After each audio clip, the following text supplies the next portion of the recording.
Good morning everyone, welcome back to Jafar education. నేను మీ జాఫర్. ఈ రోజు ప్రధాన దినపత్రికలో వచ్చినటువంటి విద్యా ఉద్యోగ సమాచారాన్ని అయితే మనము వన్ బై వన్ తెలుసుకునే ప్రయత్నం అయితే చేద్దాము. తెలుసుకునే ముందు మన యొక్క ఛానల్ అయితే సబ్స్క్రైబ్ చేసుకోండి, అదేవిధంగా మీ మిత్రులకు షేర్ చేయండి, మన యొక్క వీడియోస్ని లైక్ చేయండి. మీకు డిఎస్సికి సంబంధించినటువంటి కాంటెంట్ పీడిఎఫ్ రూపంలో కావాలి అనుకుంటే మన యొక్క వాట్సాప్ గ్రూప్లలో జాయిన్ అవ్వండి. అక్కడ మీకు ఫ్రీగా అందించడం అయితే జరుగుతుంది. అన్ని రకాల కాంపిటేటివ్ ఎగ్జామ్స్ సంబంధించిన మెటీరియల్స్ని కూడా అక్కడ అందించడం అయితే జరుగుతుంది. ఇక్కడ మనము మొదటి అప్డేట్ చూసుకున్నట్లయితే మెగా ఆశలు, టీచర్ల భర్తీకి సర్కార్ ప్రకటన, ఏళ్లుగా ఎదురు చూస్తున్న నిరుద్యోగులు.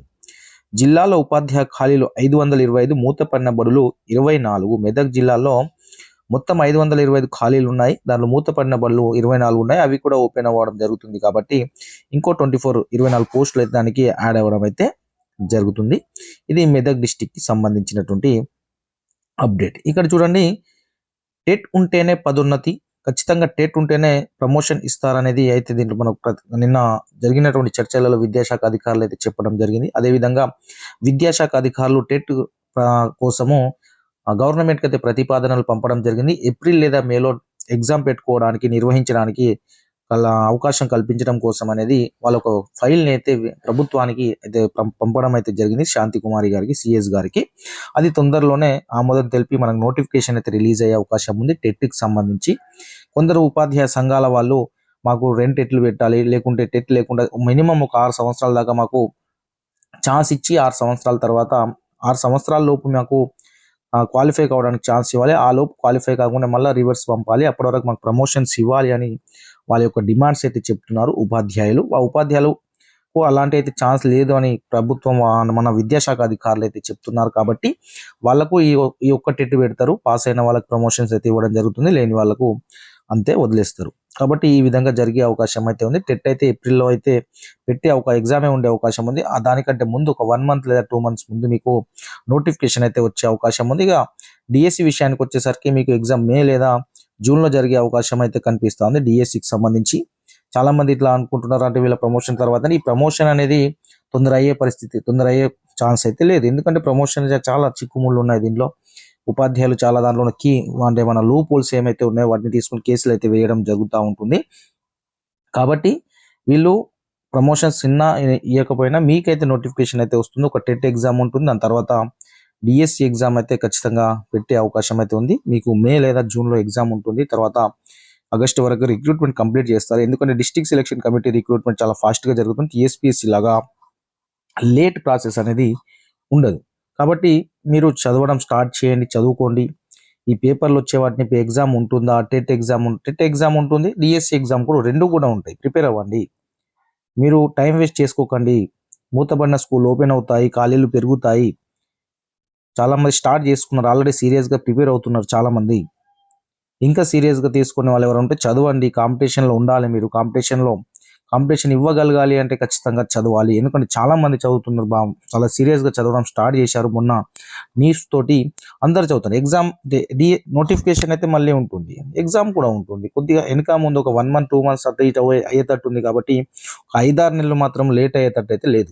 మీకు ఏప్రిల్లో టెట్ ఎగ్జామ్ ఉంటే మేలో లేదా జూన్లో మీకు డిఎస్సి ఎగ్జామ్ ఉంటుంది. ఖచ్చితంగా ఎగ్జామే పెడతారు. మీకు ఆ నోటిఫికేషన్లో ఒక 1 మంత్ ముందే వస్తాయి వాటికి సంబంధించినటువంటి అన్నీ. మీకు ఫిబ్రవరిలో టెట్ ఎగ్జామ్ నోటిఫికేషన్ వస్తుంది. తర్వాత అది అయిపోయిన తర్వాత మీకు డిఎస్సి అప్లికేషన్ కూడా స్టార్ట్ అవుతుంది. అది అయిపోగానే మీకు టెట్ ఎగ్జామ్ ఏప్రిల్లో పెడితే మీకు ఒక 1 మంత్ గ్యాప్ ఇచ్చి డిఎస్సి ఎగ్జామ్ పెడతారు. మీకు మళ్ళీ మార్క్స్ ఎంట్రీ చేసుకోవడానికి కూడా మళ్ళీ ఛాన్స్ ఉంటుంది అప్లికేషన్. అదేమి ఇబ్బంది పడాల్సిన అవసరం అయితే లేదు. కాబట్టి మీరు సీరియస్గా చదవండి, టెక్స్ట్ బుక్స్ చదవండి, ఏమైనా నోట్స్ ప్రిపేర్ చేసుకుంటే వాటిని చదవండి. మీకు ఇంకేమైనా నోట్స్ పీడిఎఫ్ రూపంలో కావాలనుకుంటే మేము వాట్సాప్ గ్రూపుల్లో నేను షేర్ చేస్తాను. మీకు ఎలాంటి నోట్స్ కావాలనుకుంటే నా దగ్గర ఉన్నటువంటి నోట్స్ని. కాబట్టి మీరు ఎలాంటి టెన్షన్ పడకుండా ప్రశాంతంగా చదవండి. అన్ని డిస్టిక్లలో పోస్టులు అయితే పెరిగే అవకాశం అయితే ఉంది. మీకు లైవ్ టెస్ట్లు కూడా నేను కండక్ట్ చేయడం జరుగుతుంది, తొందరలోనే స్టార్ట్ చేస్తాను. ఇక నెక్స్ట్ అప్డేట్ చూసుకున్నట్లయితే మనము టీఎస్పీఎస్సీ ప్రక్షాళన సమూల మార్పులకు సర్కార్ సిద్ధమైంది. ఇప్పటికే కేరళ వెళ్ళొచ్చిన కమిషన్ కార్యదర్శి అక్కడ ఉద్యోగ నియామకాలపై పరిశీలన, ఉద్యోగి రిటైర్ అయ్యే సమయానికి కొత్తవారు పోస్టులు చేరేలా భర్తీ ప్రక్రియ అయితే ఉండేలా పరిశీలిస్తున్నారు. 5న ఢిల్లీకి ఐఏఎస్లు వాణిప్రసాద్ నదీం, అదేవిధంగా యూపీఎస్సీ విధానాలపై అధ్యయనం, అనంతరం రాష్ట్ర ప్రభుత్వానికి నివేదిక, దాని ఆధారంగా రాష్ట్ర పబ్లిక్ సర్వీస్ కమిషన్లో మార్పులు అయితే చేసే అవకాశం అయితే కనిపిస్తూ ఉంది.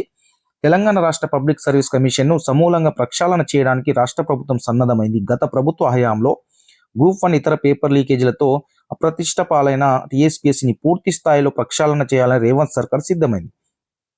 ఇందులో భాగంగానే ఇప్పటికే టీఎస్పీఎస్సీ కార్యదర్శి అనితా రామచంద్రన్ కేరళ రాష్ట్రానికి వెళ్లి అక్కడి విధానాన్ని పరిశీలించి వచ్చారు. ఈ నెల 5న మరో ఇద్దరు ఐఏఎస్ అధికారులు ఢిల్లీ వెళ్లి యూపీఎస్సీ విధానాన్ని పరిశీలించనున్నారు. అనంతరం అధికారులు సమర్పించే నివేదిక ఆధారంగా టీఎస్పీఎస్సీలో అవసరమైన మార్పులు చేయాలని ప్రభుత్వం భావిస్తుంది. ఎప్పటికెప్పుడు ప్రభుత్వ ఉద్యోగ ఖాళీలను భర్తీ చేయడానికి వీలుగా నియామకాలు జరపాలని చూస్తున్నారు. ఇక్కడ ఏంటంటే ఒక ఉద్యోగి రిటైర్ అవుతున్నారు అంటే ఆ ప్లేస్లో రిక్రూట్మెంట్ అనేది ఆయన రిటైర్ అయ్యే నాటికి ఈయన రిక్రూట్మెంట్ అయ్యే విధంగా అయితే అలాంటి మార్పులు చేయాలని అయితే చూస్తున్నది ప్రభుత్వం.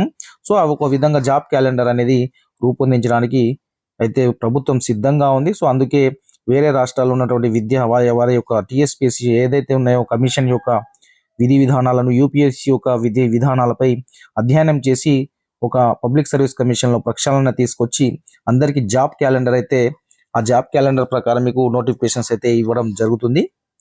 నెక్స్ట్ అప్డేట్ చూసుకున్నట్లయితే మనకు 12 నుంచి 17 వరకు సంక్రాంతి సెలవులు ఉన్నాయి.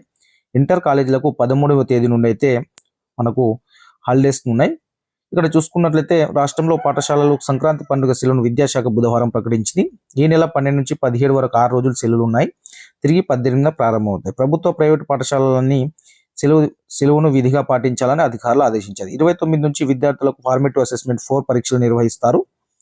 జనవరి 13న రెండవ శనివారం కాక 14న భోగి. ఈ విధంగా అయితే షెడ్యూల్ ఉంది. హాలిడేస్ మన ఇంటర్ కాలేజీలకు అయితే 13 నుంచి 16 వరకు సెలవులు అయితే ప్రకటించడం అయితే జరిగింది ఇంటర్ బోర్డు. ఇది అదేవిధంగా మీకు ఈ టీచర్స్ ఎవరైతే ఉన్నారో టీచర్స్ సంఘాల యూనియన్ వాళ్ళు ఈ పదోన్నతులను ముందుకు కొనసాగనివ్వరు, ముందుకు పోనివ్వరు వీటిని. ఎందుకంటే వాళ్ళు ఎక్కువ మంది టెట్ క్వాలిఫై కాని వాళ్ళు ఉన్నారు కాబట్టి సంఘాల వాళ్ళకి మెజారిటీ పీపుల్ ఎవరు ఉంటే వాళ్ళకి సపోర్ట్ చేయడం జరుగుతుంది. కాబట్టి ఖచ్చితంగా వాళ్ళు ఆ దిశగా ఆ ప్రమోషన్ అలానే లాగుతూ ఉంటారు, లేకుంటే వీళ్ళకి ప్రమోషన్ ఇవ్వమని చెప్తారు. కాబట్టి నాకు తెలిసి ప్రభుత్వం కూడా టెట్ ఒక మినిమం టైం ఇచ్చి వాళ్ళకి ప్రమోషన్ ఇచ్చే అవకాశం ఉంది. దానికి అదొక సొల్యూషన్ మాత్రమే ఉంది.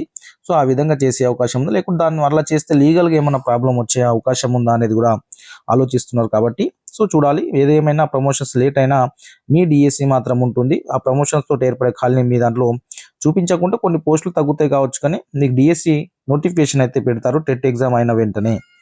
ఇక్కడ చూడండి, ప్రత్యేకంగా ఉపాధ్యాయులకు పదోన్నతుల టెట్ తప్పనిసరి అంటున్న ప్రభుత్వం టీచర్ల కోసం ప్రత్యేకంగా నిర్వహించాలని పలువురు కోరుతున్నారు. అలా ప్రత్యేకంగా టెట్ పెట్టడానికి లేదు. డిపార్ట్మెంటల్ ఎగ్జామ్స్ అంటే ఉంటాయి, కానీ వీళ్ళ కోసం సపరేట్ టెట్ వేసే రూల్స్ ఎన్సిటిలో లేదు. టెట్లో ఉత్తీర్ణత ఆధారంగా పదోన్నతులు కల్పిస్తేనే అర్హులకు లబ్ధి జరుగుతుందని మరికొందరు చెప్తున్నారు. కాగా ప్రభుత్వ ఆదేశాలను అమలు చేసేందుకు విద్యాశాఖ అయితే సన్నాహాలు చేస్తుంది. వీళ్ళ కోసం సపరేట్ టెట్ పెట్టే అవకాశం లేదు. పెడితే కామన్ టెట్ పెట్టాలి, అందరికీ యూజ్ అవుతుంది. కానీ వీళ్ళ కోసం సపరేట్ పెట్టడానికి అవకాశం అయితే లేదు. మనకి ఈరోజు ప్రధాన దినపత్రికలో ఉన్నటువంటి అప్డేట్స్ అయితే ఈ విధంగా ఉన్నాయి. ఇంకేమైనా అప్డేట్స్ ఉంటే నేను గ్రూప్లలో షేర్ చేస్తాను. Thank you so much.